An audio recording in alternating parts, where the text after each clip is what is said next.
Lesson number 12, drink more water. Don't come to me with an opinion if your pee is bright yellow. Hi everyone, I hope we're all doing really well. Today I'm coming at you with a brand new video, and this one is going to be the 20 things that I learned in 2020. Now before we get into it, please make sure to hit that like button and subscribe and hit that bell notification so you never miss a video of mine again. Now let's get into it.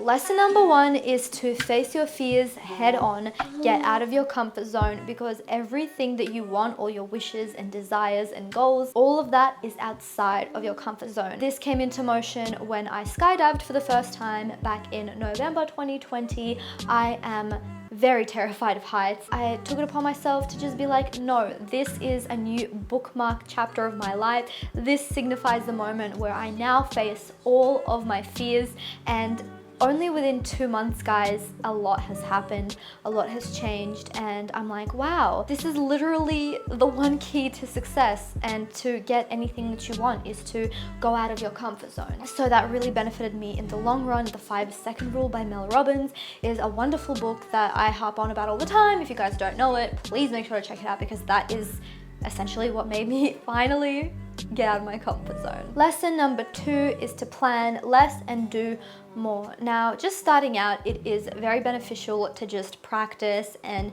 do all of the planning that your little heart desires and do less action, because it does get really daunting at times to implement the work, because it does take you going out of your comfort zone and, you know, taking baby steps in order to achieve anything that you want. For example, going to the gym, or, you know, asking your boss for a raise, or anything in between. It is kind of inspiring to start planning and laying it all out there, and maybe not implementing and kind of just toying and playing around with the idea of it. And it took me quite a while actually to get my feet a little bit wet into putting the action in. I did plan a lot for a very long time. I started a lot, like crazily, when I was 23. I started putting all my plans on Google Calendar, and I followed it like down to its bones. But, you know, I went through ups and downs of, you know, unexpected circumstances where I planned something and then, oh my God, like my mom calls me to, you know, ask me to do something, like just unplanned circumstances like that. Or I just didn't plan that, you know, I need actually like 8.5 hours of sleep as opposed to like 6 hours that some,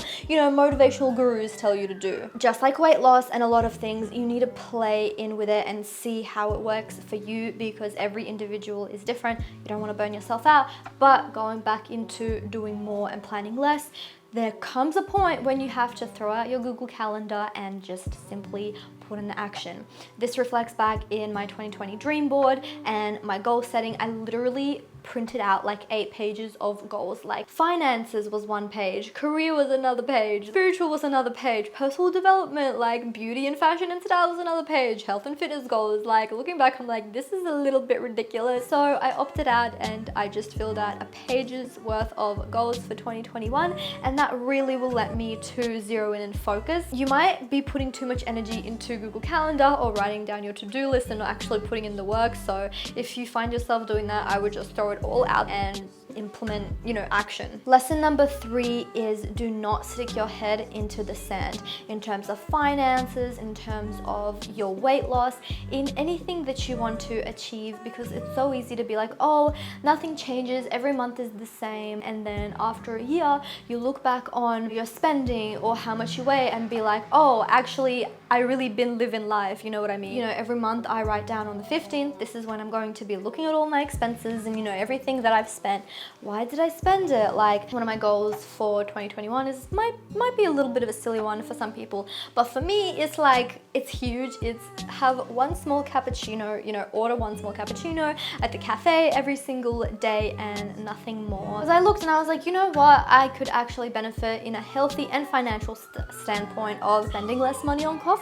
Number 4, I learned the lesson of saying yes to most opportunities, but also knowing when to say no to the wrong ones, or ones that just don't coincide or are in line with what your goals are, because it's all about priorities. If you get called to go somewhere and you're like, this isn't like aligning with my main goals of 2021, I'm not going to do it, because yeah, it's just a waste of time. Because I mean, this is going to be one of the lessons, but there's just so much energy that you can use in one day, especially people that are very young, including, you know, myself. I would always be like, hey, I have so much energy. Like I can do this and I can do that and that. And then I had like a bunch of these like things on my to-do list and I'm like, oh, like I'm about to go to sleep. So it's about prioritizing what it is that you want in alignment with your goals. So priorities. Lesson number 5 is there are so many distractions in this world and you really need to buckle down and focus on just one thing in order to achieve your goals. Now I am still working on this because there are so many different little projects that you can work on to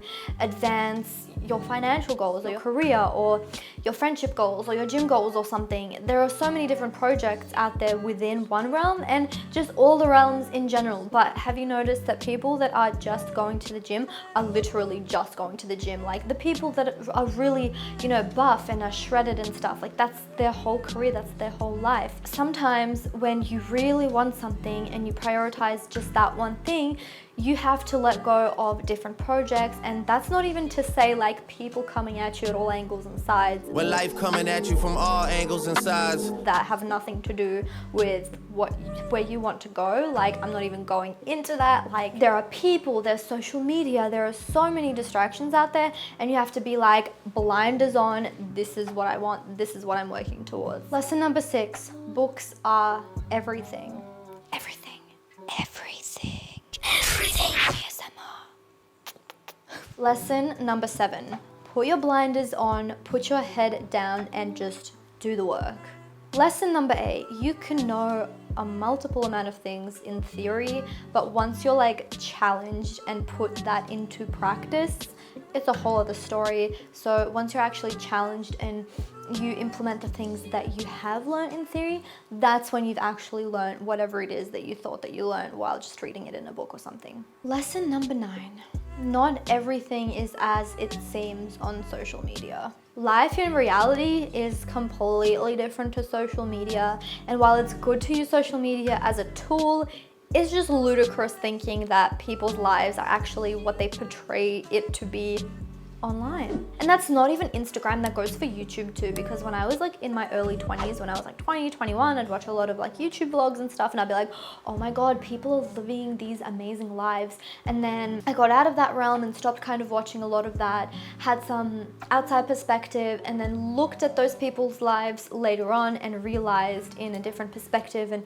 me growing up a little bit being like, hey, like they literally just put the best highlight version of themselves, and there are so many things that go behind the scenes, good and bad, that people don't share, and it's like it's up to them to share it. So you can't just assume that that's all that they have to offer, you know what I mean? Like people literally nitpick specific things to share. Number 10, there are actually so many life hacks in order for you to do what you could have done at a hairdresser's or at a nail salon and just do it at home. It's very financially savvy, and it actually just saves you a lot of time, which time is more important than money, because you can always get enough money. You know that saying. I went to the salon and did my hair, and while I really liked it, and I will still go as like a treat yourself kind of thing later on along the lines, I ultimately started dyeing my hair at home every single month because, listen, my friend has been doing this since she was like 18.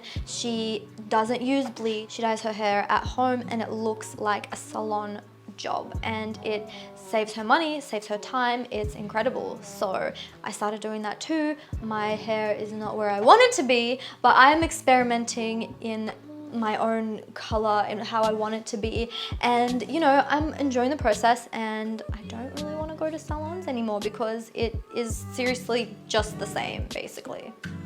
Lesson number 11: hiking is amazing. Lesson number 12: drink more water. Don't come to me with an opinion if your pee is bright yellow. Okay. Lesson number 13: you have a certain amount of energy every single day, so use it wisely. Lesson number 14: put your phone on airplane mode. Put it on airplane mode so none of those calls come through. The amount of times I have wasted on social media is something that I am not willing to share with you guys. It's actually something that I'm not willing to share with myself, and I'm never going to check those statistics. But now that I put my phone on airplane mode, it's actually easy to just not turn it back on for some reason. Like I'm just like, oh, I'm in a plane, like I'm traveling, whatever. Like I can't be accessed right now, and I just focus on whatever it is that I need to be focused on. So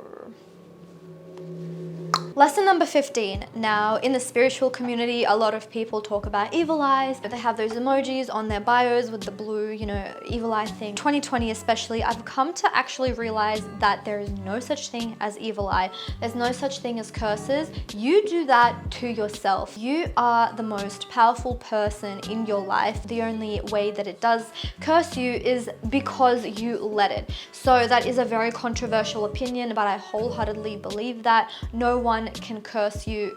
You are cursing yourself by being like, oh my God, I'm fearful of this person.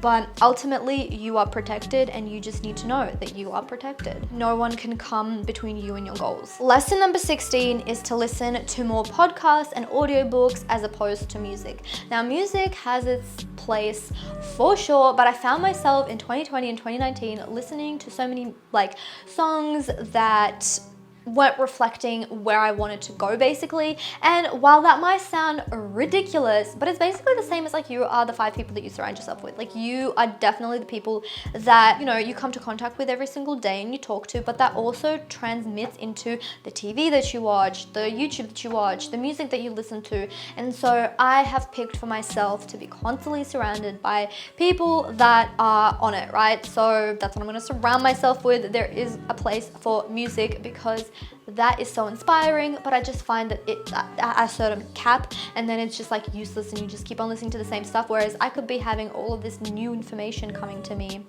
by listening to podcasts and music, and it's actually the best thing ever. Lesson number 17 is know when you need to rest, but also know the time when you need to stand up and start going towards your goals again. I knew this in theory, but sometimes it's so easy to fall into oh, I'm just, hanging out with this person, and I'm dating and I'm going on all these beautiful, fabulous dates, and then you look back and you're like, oh my God, I could have used this time, I could have gone on these dates, but I could have also, concentrated on my work a lot more. That definitely happened to me this year, I'm not going to lie. There is a time and a place for everything. Still have enough time to focus on your work, whatever it is in terms of self-development that you want to work on. You know what I'm saying? You know what I'm saying. Lesson number 18, you may be thinking that nothing is changing and oh my God, I'm stuck in these circumstances and I'm unable to get out. But then all of a sudden, everything changes in all aspects of your life, and next thing you know it, your life has completely changed. So stay in the present moment and be grateful for what you have now, because it is an inevitable factor of life that everything changes. So keep that in mind. Lesson number 19, and I thought that I eradicated this one years ago, but it still popped up from time to time. Do not chase friends. The right people will chase you. Once you focus on yourself, you will attract the right people because you are focusing on your dreams and goals, and that will ultimately attract you to people with the same amount of goals, basically, and then you can help each other, and that will, shoot you up way more. Lesson number 20, and I don't need to elaborate on this one, but I will, is be kind. Now, obviously, because of the pandemic, you don't know what is happening with people and their lives, and this isn't even transferring to the pandemic, could have been used before, but it just has really made so many people realize, including myself. I mean, I knew this and I implemented it, can't say that I wasn't kind, but the pandemic and 2020 really drilled it into my head to be kind. You honestly don't know what other people are going through. Imagine if someone's favorite person passed away and they're not telling you, and they go into work trying to distract themselves, and your tone is a little bit sassy. You don't know that secretly that person's favorite person just passed away, and that could be the tipping point. You really don't know. In comparison, you could smile at someone or compliment them on something, and that could literally make them think about that moment for days or weeks on end, because it's the only one nice, kind act of kindness that has, helped them throughout this really hard time.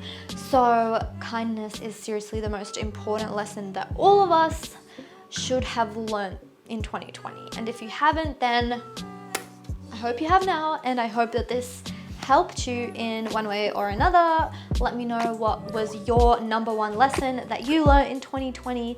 And thank you so much for liking and subscribing and hitting the bell notification. And I will see you in the next one. Bye guys.